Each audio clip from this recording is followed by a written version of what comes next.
Hello friends, welcome to LS Academy for Technical Education. In today's video we'll discuss about the Adaline network. इसके बारे में study करेंगे और साथ ही एक एग्जाम्पल की हेल्प से समझेंगे किस तरीके से Adaline नेटवर्क आपका वर्क करता है, और वो एग्जाम्पल होगा इम्प्लीमेंटेशन ऑफ और फंक्शन यूजिंग Adaline। तो सबसे पहले हम स्टडी करते हैं कि Adaline है क्या। Adaline एक न्यूरल नेटवर्क है जो कि किसके ऊपर बेस्ड है, ये बेस्ड है आपका सुपरवाइज्ड लर्निंग के ऊपर बेस्ड। अब सुपरवाइज्ड लर्निंग के ऊपर बेस्ड जो एडालाइन नेटवर्क है उसकी फुल फॉर्म क्या है और उसके क्या क्या फीचर्स हैं उसके बारे में डिस्कस कर लेते हैं। तो सबसे पहले जो एडालाइन है उसकी फुल फॉर्म होती है ADA stands for adaptive, LIN stands for linear and NE stand for neuron. यानी कि एडालाइन की फुल फॉर्म है एडेप्टिव लीनियर न्यूरॉन। और जैसा कि मैंने आपको बताया कि सुपरवाइज लर्निंग के ऊपर बेस्ड होता है। और इसकी क्या क्या फीचर्स हैं। Adaline is a single layer neural network. ये एक सिंगल लेयर न्यूरल नेटवर्क होता है which uses linear activation function. कौन सा linear activation function? Bipolar activation function, जिसकी वैल्यूज क्या क्या होती हैं आपकी -1 और +1 होती हैं। टू वैल्यूज बाइपोलर में -1 और +1 for its input and target output. अपने इनपुट और टारगेट आउटपुट के लिए ये बाइपोलर वैल्यूज का यूज करता है। सेकंड जो इसमें लर्निंग रेट होता है, इसमें जो लर्निंग रेट होता है दैट इज बिटवीन 0.1 to 1। यानी जो लर्निंग रेट होगा इसमें 0.1 से 1 के बीच उसकी वैल्यू होती है। और साथ ही बायस और वेट की वैल्यू हम 0 नहीं लेते हैं। यानी जब भी हम इनिशियली वैल्यू असाइन करेंगे किसकी, बायस और वेट की, तो बाय डिफॉल्ट हम उसकी वैल्यू 0 नहीं लेंगे। 0 के अलावा हम और कोई वैल्यू उसकी ले सकते हैं। तो बायस और वेट की जो इनिशियल रैंडम वैल्यूज हैं वो हम क्या लेंगे, 0 नहीं लेंगे। द नेक्स्ट पॉइंट इज कि एडालाइन जो आपका नेटवर्क है वो आपका डेल्टा रूल का यूज करता है। और डेल्टा रूल का यूज किस लिए करता है? To update the weights between the connections. Connection के बीच में वेट्स को अपडेट करने के लिए। और वेट क्यों हम अपडेट कर रहे हैं? To minimise the difference. Minimise करने के लिए डिफरेंस किसके बीच में, जो हमारी आउटपुट वैल्यू निकल के आ रही है कैलकुलेशन से और जो हमारी टारगेटेड एक्सपेक्टेड वैल्यू है।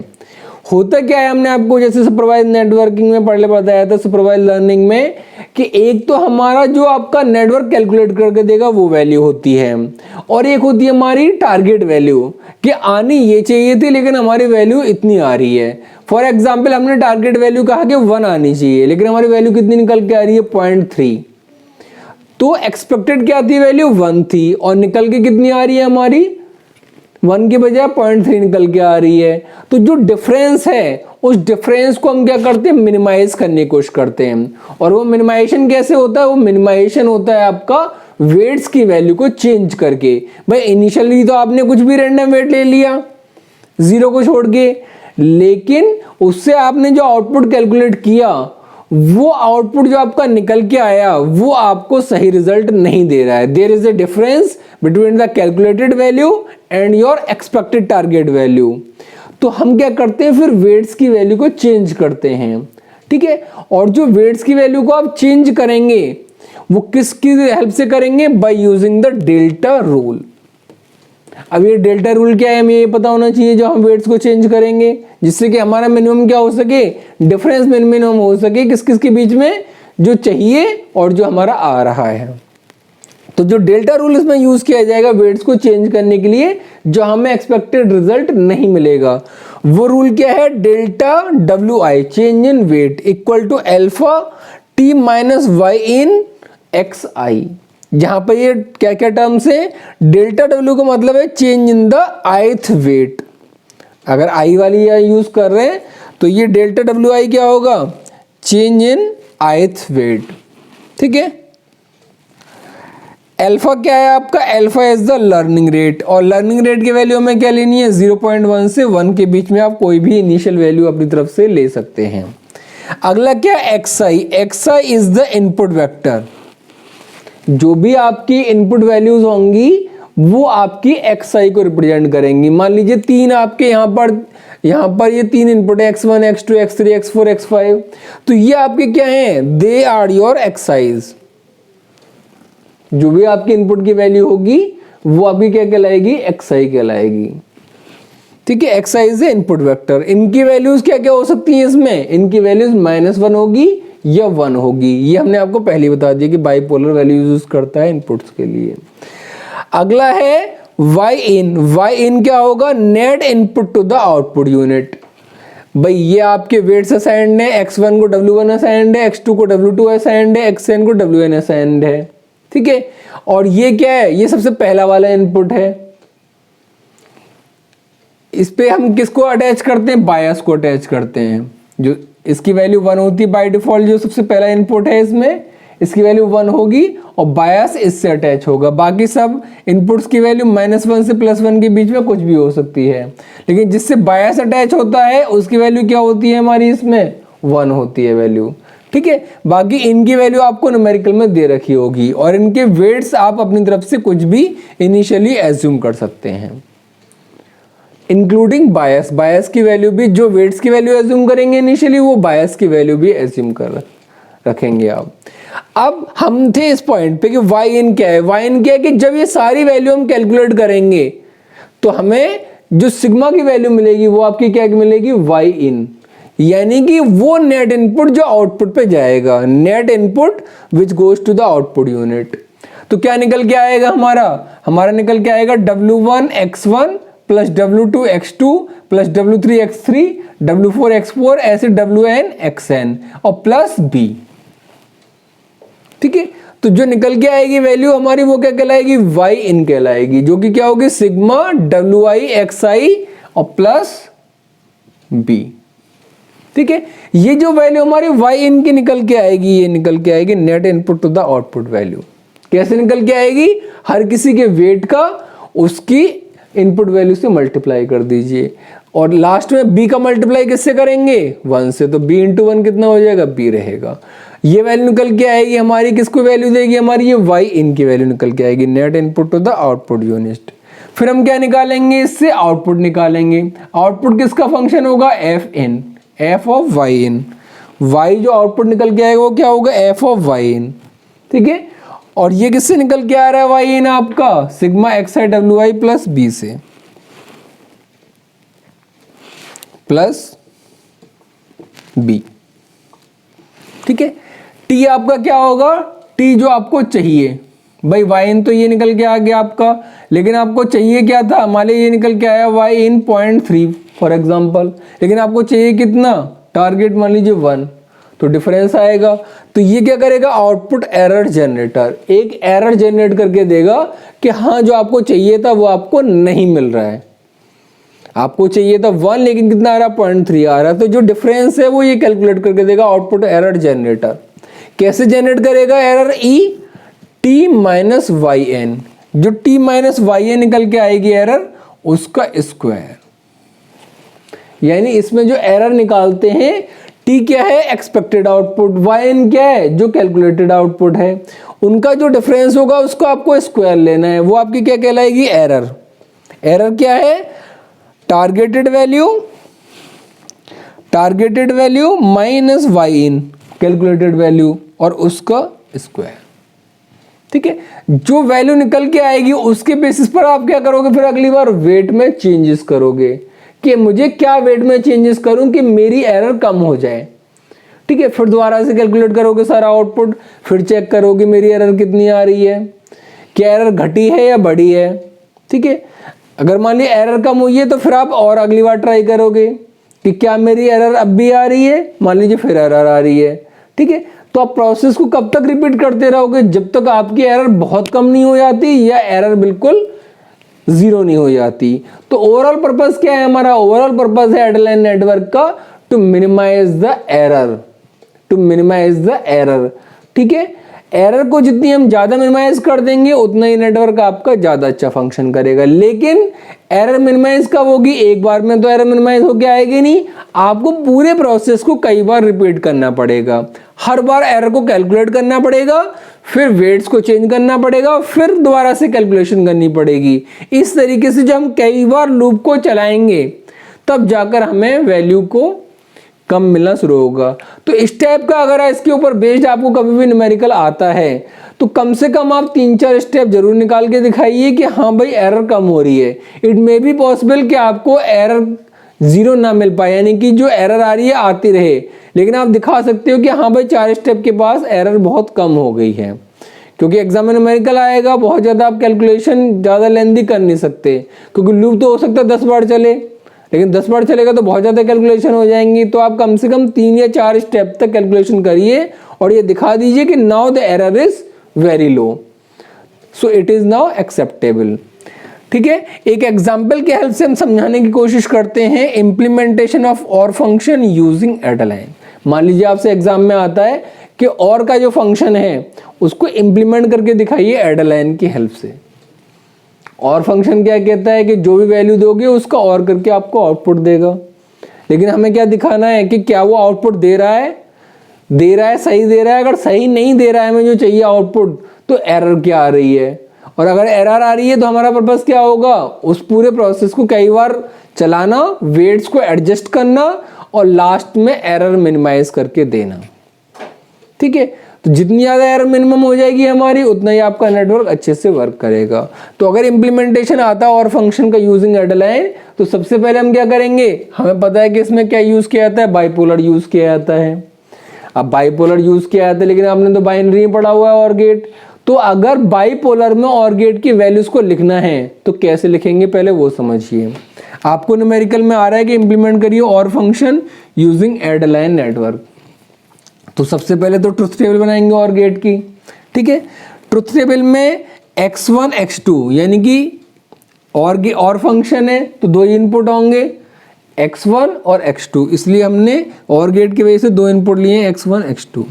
ठीक है, ये क्या लिया बायस, ये वाला बायस, इसकी वैल्यू कितनी होगी 1, जैसे मैंने बताया था इसकी वैल्यू फिक्स रहती है। उसके अलावा 2 इनपुट है x1 x2 और फंक्शन के लिए। ठीक है, x1 x2 की वैल्यू क्या होगी, या तो दोनों 1 1 होंगे, या ये वाला 1 ये वाला -1 होगा, या ये वाला -1 ये वाला 1 होगा, या दोनों -1 होंगे। 4 पॉसिबल कॉम्बिनेशंस हैं। ठीक है, और ये वाले b की वैल्यू क्या होगी हर किसी केस में, इस वाले b की वैल्यू क्या होगी हर केस में 1 होगी। ये देखिए इसकी वैल्यू तो 1 है, इन्हीं की वैल्यू तो कॉम्बिनेशन 4 आ रहा है, इसकी वैल्यू तो ये 1 है फिक्स, तो ये b की वैल्यू फिक्स है। ठीक है, ये जो b में ये जो वैल्यू लिखी हुई है b की, ये इसकी इनपुट की वैल्यू है। जो वेट की वैल्यू है ये तो हम अपनी तरफ से बाद में एज्यूम करेंगे। यहाँ जो मैंने ये लिखा हुआ है it is the value of this input, जो बायस का इनपुट है उसकी वैल्यू, ना कि बायस की वेट की value. This is the bias input, bias input. और टारगेटेड हमारा आउटपुट क्या है, टारगेटेड आउटपुट है हमारा, आप ये देखिए टारगेटेड आउटपुट क्या आएगा, 1 और 1 का और करिए, 1 और 1 का और क्या होगा 1 होगा। ठीक है, फिर लिखा हुआ है 1 और -1 का और क्या होगा। अब आपने तो बाइनरी में पढ़ा हुआ है और गेट, तो पता कैसे लगेगा 1 और -1 का क्या आएगा। तो ये जो -1 है ये एक्चुअली में क्या है आपका 0 है। बाइनरी में हम पढ़ते हैं 1 और 0, तो ये -1 जो इसमें बाइपोलर में यूज करते हुए एक्चुअली 0 है। तो अब ये मान के चलिए कि मैंने 1 और 0 का और किया, 1 और 0 का और किया, तो 1 और 0 का और क्या आता है 1 आता है। ये देखो 1 आ रहा है, नहीं आ रहा जो हमें टारगेटेड चाहिए।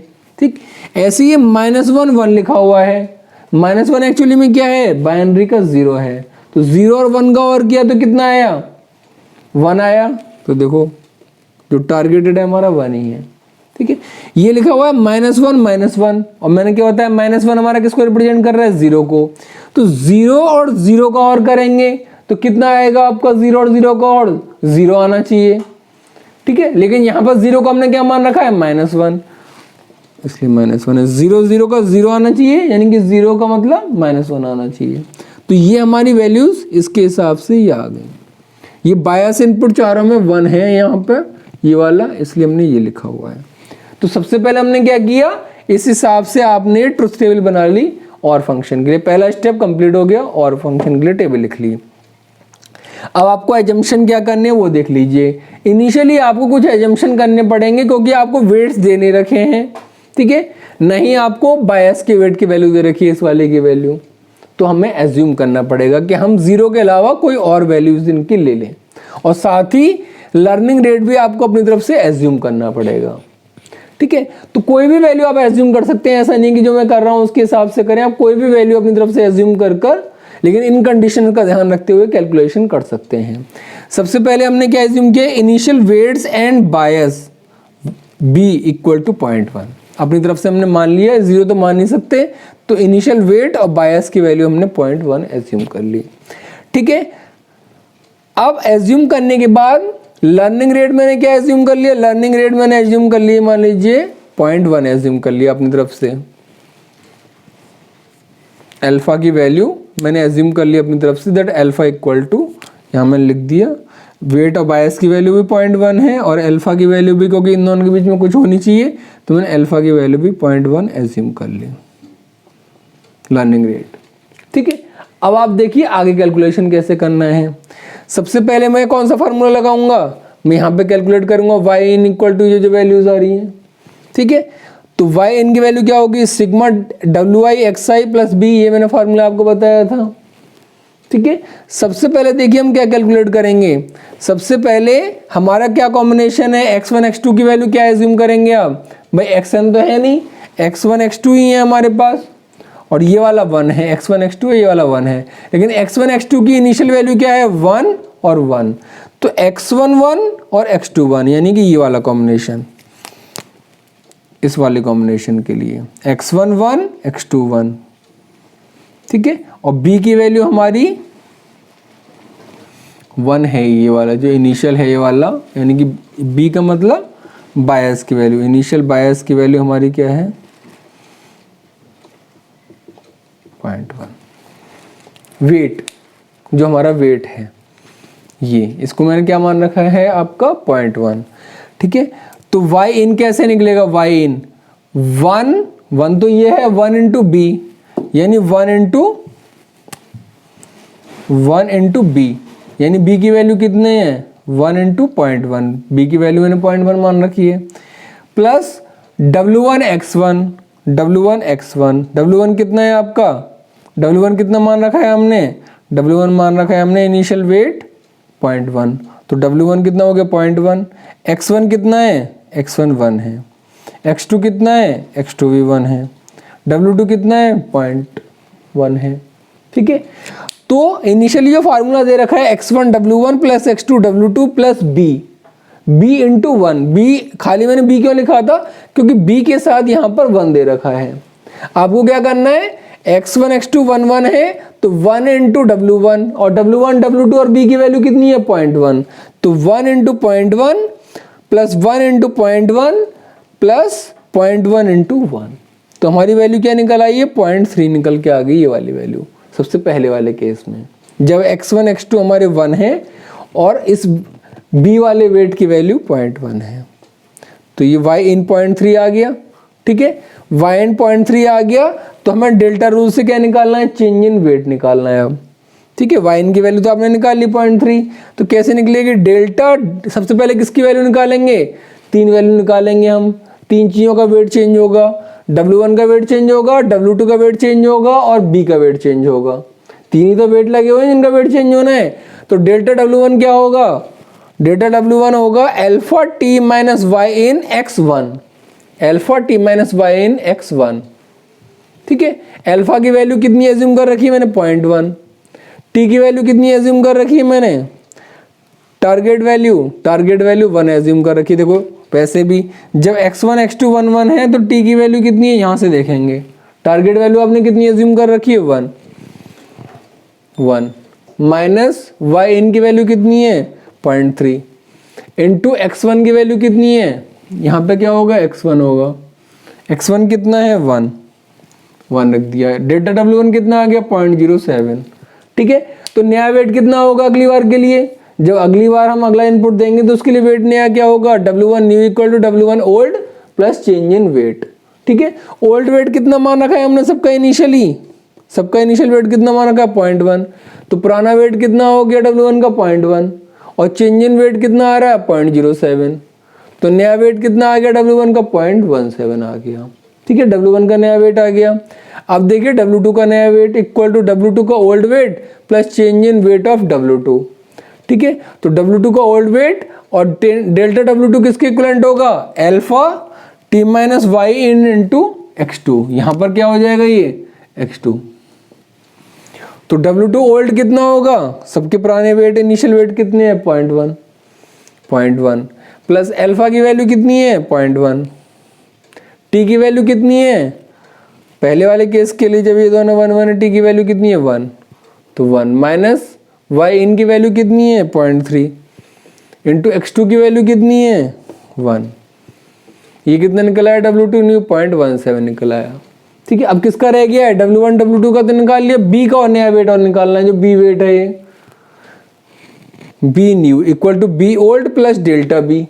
ठीक है, तो B old plus alpha t minus y n और इनटू हर बार क्या होता था xi, लेकिन इसका xi कितना है, ये B वाले का xi तो 1 है, तो यहाँ पर एक्चुअल में डेल्टा ये जो होगा alpha t minus y in into xi की जगह क्या होगा, यहाँ पर 1 होगा, फिक्स है इसमें, तो क्योंकि इसकी वैल्यू क्या है 1, वो फिक्स है। तो ये कितना आ गया, B ओल्ड कितना होगा, पुरानी सबकी वैल्यू क्या है, बायस की वैल्यू भी 0.1 है, जो बायस का वेट दे रखा है 0.1, अल्फा कितना है 0.1, ये रहा अल्फा 0.1, t कितना है पहले वाले केस में 1, वाई इन कितना है 0.3 इंटू 1, तो ये कितना आ गया, B न्यू आ गया 0.17। ठीक है, तो W1 का नया वेट 0.17, W2 का नया वेट 0.7 और B का नया वेट 0.17 तीनों का निकल आया। तो जब x1 x2 दोनों 1 1 है तो सारे नए वेट्स कितने आ गए, W1 भी इतना आ गया, W2 भी इतना आ गया और B भी इतना आ गया, तीनों के नए वेट ये आ गए। अब क्या रह गया, एरर। एरर कितनी होगी, एरर का फार्मूला क्या था, t माइनस वाई इन का होल स्क्वायर, t कितना है 1, ठीक है, वाई इन कितना है 0.3, तो देखिए 1 माइनस 0.3 इसका होल स्क्वायर कर दीजिए, तो कितना आ गया 0.49। ठीक है, 0.49 आ गया, ये हमने यहाँ पर लिख दिया। तो आफ्टर जब हमने पहली बार कैलकुलेशन की, तो पहली बार कैलकुलेशन के बाद पहले इनपुट के लिए we are going the iteration number 1, यानी कि अभी हमारा लूप फर्स्ट टाइम चल रहा है, और लूप फर्स्ट टाइम चलने में हमने फर्स्ट इनपुट की वैल्यू चेक करी है, अभी फर्स्ट टाइम लूप चल रहा है और उसमें x1 x2 की वैल्यू 1 1 लेकर हमारा ये रिजल्ट आ रहा है। अब इसके आगे हम क्या करेंगे कि अभी लूप नंबर तो हमारा 1 ही चल रहा है, लेकिन अगला इनपुट ट्राई करेंगे -1 और -1, यानी x1 की वैल्यू अगर 1 है, x2 की वैल्यू -1 है और b की वैल्यू बायस इनपुट की वैल्यू 1 है, टारगेट की वैल्यू 1 है, तो हमारी नए वेट्स की वैल्यू और एरर कितनी निकल के आएगी, ये अब हमें कैलकुलेट करना है। ठीक है, तो अब हम कैलकुलेट करते हैं, जब हमारी x1 की वैल्यू 1 है, यानी कि दूसरा वाला जो कॉम्बिनेशन था, x2 की वैल्यू -1 है, t की वैल्यू 1 है, टारगेट वैल्यू 1 है उस टेबल के हिसाब से, तो yn क्या निकलेगा, W1 x1 plus W2 x2 plus b। Formula तो वही है, दो इनपुट दे रखे थे, एक बायस वाला दे रखा था, b में क्या था, b इंटू 1 था हमारा। ठीक है, W1 अभी हमने कितना निकाला था 0.17, x1 कितना है 1, W2 कितना निकाला था अभी हमने पुरानी कैलकुलेशन में 0.17 निकाला था, x2 कितना है हमारा -1, b की वैल्यू कितनी है हमारी, कितनी निकली थी अभी नई वैल्यू 0.17 और इंटू 1, ये y इन कितना निकल आया 0.17। ठीक है, अब ये निकल आया तो हम W1 न्यू निकाल सकते हैं, W1 old plus delta W1 old plus alpha t minus y in x1, same formula. इसकी वैल्यू कितनी हो गई, W1 ओल्ड की वैल्यू, अभी वैल्यू जो पुरानी कैलकुलेट की थी हमने पिछली वाले उसमें इनपुट में 0.17 थी, प्लस अल्फा की वैल्यू 0.1 फिक्स है, टारगेट वैल्यू 1 है, माइनस वाई इन की वैल्यू कितनी है 0.17 इंटू x1 की वैल्यू कितनी है, x1 की वैल्यू 1 है, 1 रख दी, तो W1 न्यू कितना आ गया हमारा 0.253 आ गया। इसी तरीके से हमने W2 न्यू निकालेगा, क्या आएगा W2 old plus delta W2 old कितना निकाला था इससे पहले हमने 0.17 निकाला था, अल्फा आपका कितना है 0.1, टारगेट वैल्यू कितनी है 1, वाई इन कितना है 0.17, x2 कितना है -1, W2 न्यू आ गया। ठीक है, B न्यू निकालो, B old plus delta B old plus alpha t minus y in into 1, B old कितना निकाला था हमने पिछले वाले उसमें 0.17, अल्फा 0.1 है, 1 माइनस वाई इन कितना है 0.17, ये कितना निकला है 0.253। यानी अब नए वेट कितने आ गए, इस बार जो नए वेट निकल के आए, W1 निकल के आया इतना, W2 निकल के आया इतना, और W3 कितना निकल के आया, W3 यानी कि B इतना। तीनों के नए वेट ये आ गए। एरर कैसे निकालेंगे, एरर का ये फार्मूला है ई का, t माइनस वाई एन का होल स्क्वायर। t कितना है आपका 1 माइनस वाई एन कितना है 0.17, होल स्क्वायर कर दीजिए, इतना आ गया 0.69 आ गया। यानी अभी लूप नंबर 1 ही चल रहा है, लेकिन दूसरे इनपुट के बाद हमारा रिजल्ट कितनी आ गई, एरर 0.69 आ गई। ठीक है, अब तीसरा इनपुट चलते हैं। लूप अभी पहला ही चल रहा है हमारा। तीसरा इनपुट क्या था, x1 माइनस 1 था, x2 आपका 1 था, और टारगेट भी वहां क्या दे रखा था 1, टेबल में देख लीजिएगा। ठीक है, तो फिर से क्या निकालेंगे, y निकालेंगे, W1 x1 plus W2 x2 plus b into 1। तो W1 कितना है इस बार 0.253 यहाँ से लिया। ठीक है, इंटू x1 कितना है -1 प्लस W2 कितना है, ये रहा W2 0.087, इंटू x2 कितना है 1, ये रहा x2, प्लस b कितना है, ये रहा b 2.253। जो अपडेटेड वैल्यू होती है उनको यूज करना है, इंटू 1। ये कितना निकल आया y इन 0.087। ठीक है, y इन निकलने के बाद हम क्या निकालते हैं, नए वेट्स निकालते हैं। सबसे पहले क्या निकालेंगे, जैसे इसमें निकाला था हमने W1 न्यू, फिर से हम W1 न्यू निकालेंगे। W1 old plus alpha t minus y in into x1, same formula जो हमने यहाँ यूज कर रखा था। W1 ओल्ड कितना है, ये रहा। अब ये वैल्यू ओल्ड आ गई ना, W1 ओल्ड 0.253, अल्फा की वैल्यू 0.1, t की वैल्यू कितनी है, ये t की वैल्यू 1, y इन कितना है, ये रहा 0.087, इंटू x1 कितना है, ये रहा x1 माइनस 1। तो W1 न्यू कितना आ गया 0.1617। फिर W2 न्यू निकालो, जैसे हमने यहाँ निकाला था W2 old plus this formula. W2 old कितना होगा, जो यहाँ वैल्यू निकाली थी 0.087, प्लस अल्फा कितना है 0.1, t कितना है 1, t यहाँ से लेंगे ये वाला जो है 1, वाई एन कितना है आपका, सॉरी वाई एन कितना 0.087, x2 कितना है 1, क्यों x2 ये रहा 1। तो W2 न्यू इतना निकल के आ गया। अब क्या रह गया, B न्यू निकालना रह गया। B न्यू क्या होगा, B old plus alpha t minus y n into 1, क्योंकि x2 तो है नहीं, अब ये वाला इनपुट तो 1 है। B ओल्ड कितना है, ये रहा 0.253, अल्फा 0.1, t की वैल्यू 1 यहाँ से, वाई एन यहाँ से इंटू 1। ये कितना निकला है, B न्यू 0.3443। ठीक है, तो नए वेट्स क्या आ गए, जैसे यहाँ नए वेट्स निकल के आए थे, यहाँ निकल गया क्या आगे 0.1617, 0.1783 और 0.3443, ये लिख दिया हमने। एरर कितनी आ गई, अब error equal to t minus y n का होल स्क्वायर। t कितना है 1, वाई एन कितना है, वाई एन निकाला था 0.087 होल स्क्वायर। ठीक है, तो एरर कितनी आ गई 0.83 आ गई। ठीक है, अगला देखो, चौथा इनपुट का कॉम्बिनेशन क्या था हमारा, x1 माइनस 1, x2 माइनस 1, जो और फंक्शन की टेबल बनाई थी। और टारगेट क्या था उसमें, टारगेट की वैल्यू चेक करिएगा, टारगेट उसमें -1 था चौथे वाले में। ठीक है, तो फिर से हम यही निकालेंगे जैसे बाकी में निकाला, तो y निकालेंगे W1 x1 plus W2 x2 plus b। तो 0.016 ये रहा, W1 क्या होगा, ये वाला होगा W1 0.1617 इंटू x1 कितना है -1, ये रहा -1, प्लस W2 कितना है, ये रहा W2 इंटू x2 कितना है, ये रहा -1, प्लस b कितना है आपका, ये रहा 0.3443। ये कितना आ गया, y इन 0.0043 आ गया। ठीक है, y निकाल लिया, फिर से W1 न्यू निकालेंगे इसके लिए। W1 न्यू का W1 old plus alpha t minus y into x1।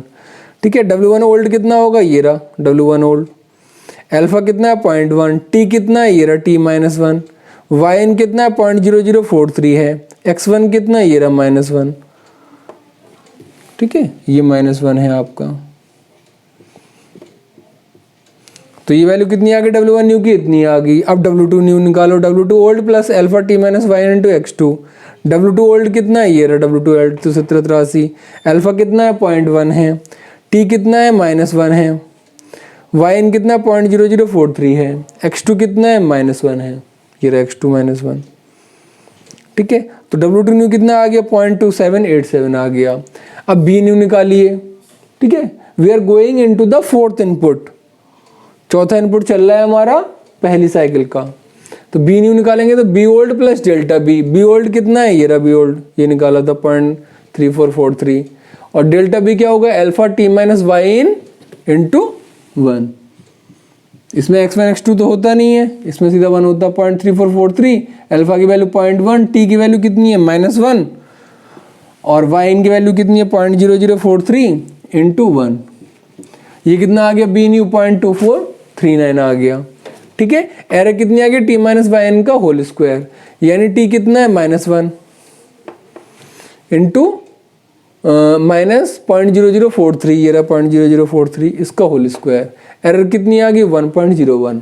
ठीक है, तो टोटल मीन स्क्वायर एरर कितनी आ गई आफ्टर इटरेशन 1, यानी कि आफ्टर लूप 1। लूप 1 का मतलब जो हमने वैल्यू ली थी x1 x2 1 1, x1 x2 1 -1, x1 x2 -1 1 और x1 x2 -1 -1। लूप 1 में चारों की वैल्यूज के बाद हमारी एरर कितनी आ गई, सबसे पहले जो हमने निकाली थी इससे पहले वो कितनी एरर आई थी 0.49, इससे कितनी एरर निकल के आई थी 0.69, ये लिख दिया। इससे क्या एरर कितनी निकल के आई थी 0.83, इससे एरर कितनी निकल के आई 1.01।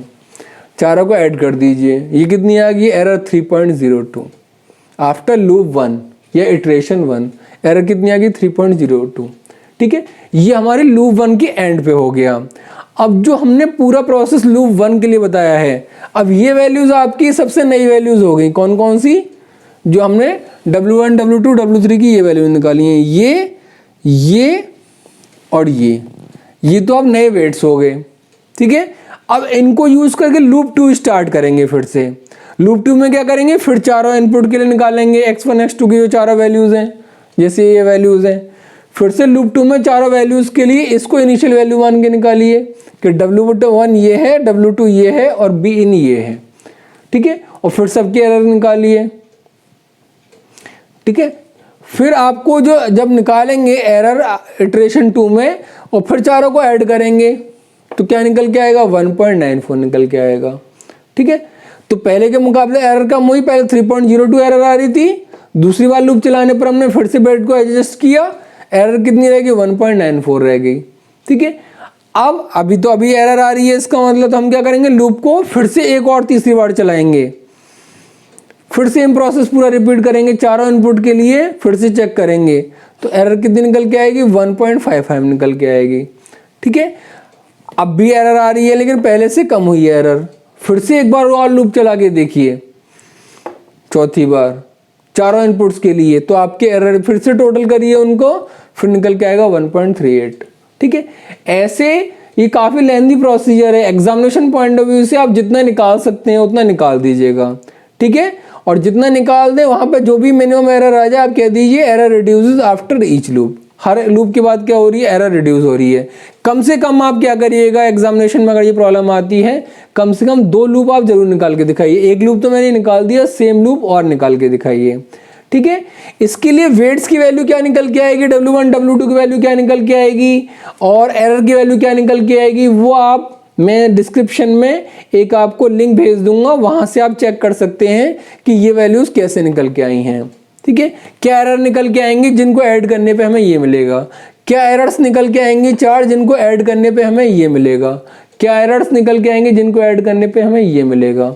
वो आप डिस्क्रिप्शन बॉक्स में लिंक दे रखा होगा, वहाँ पे आप क्लिक करेंगे तो आपको वैल्यूज मिल जाएंगी। तो आप क्रॉस चेक कर सकते हैं कि आप जो कैलकुलेशन कर रहे हैं वो सही कर रहे हैं नहीं कर रहे हैं। ठीक है, तो मैंने क्या बताया आपको, कम से कम 2 लूप के आप जरूर निकाल के दिखाइए और कहिए क्योंकि एरर रिड्यूस हो रही है इसलिए आपका नेटवर्क आपका ऑप्टिमाइज हो रहा है, क्योंकि we are not get up to the level के वेट्स आपके सबके मतलब जो हमें एक्सपेक्टेड चाहिए था वो नहीं मिल रहा, लेकिन एरर कम हो रही है। भाई हमारा ओवरऑल पर्पस क्या है, जो मैं एक्सपेक्टेड था और जो निकल के आ रहा है उनके बीच में डिफरेंस क्या होता जा रहा है, 4 साइकिल के बाद इतना रह गया, लेकिन अब भी है। ओवरऑल पर्पस क्या है कि डिफरेंस क्या हो जाए, 0 हो जाए, लेकिन वो तो कई सारे लूप चलाने पड़ेंगे, तो कम से कम आप 2-3 लूप जितना हो सकता है उतना आप निकाल के दिखा दीजिए। That is sufficient from the examination point of view. ठीक है, तो आई होप आप लोगों को आइडिया लगा होगा किस तरीके से एडालाइन नेटवर्क काम करता है और किस तरीके से ये आपकी ओवरऑल कैलकुलेशन हो रही हैं। अगले वीडियो में हम डिस्कस करेंगे जो आपका यूनिवर्सिटी एग्जामिनेशन में एक और न्यूमेरिकल प्रॉब्लम आई हुई है प्रीवियस ईयर में, which is based on the perceptron network. Perceptron network के ऊपर जो न्यूमेरिकल आया हुआ है यूनिवर्सिटी एग्जामिनेशन में, नेक्स्ट वीडियो में आपसे डिटेल में वो डिस्कस करेंगे। आई होप आप लोगों को ये क्लियर हो गया होगा। Still if you have any doubt you can ask me in the comment box. Thank you so much.